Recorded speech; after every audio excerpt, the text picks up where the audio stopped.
So now today we are starting for the practice set 9.2.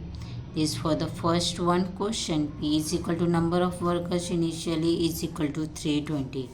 This for the practice set 9.2.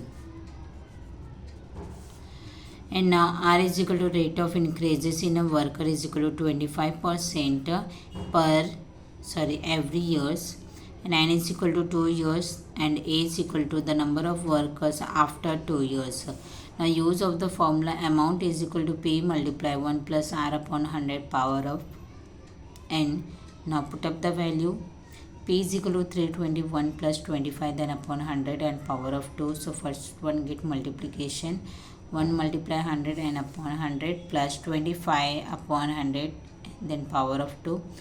100 then upon 100. So 100 plus 25 is equal to 125 then upon 100 and power of 2.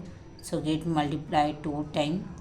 So this 0 get cancellation and 32 125 is equal to 5 lakh. So this 30 get cancellation and is equal to 500.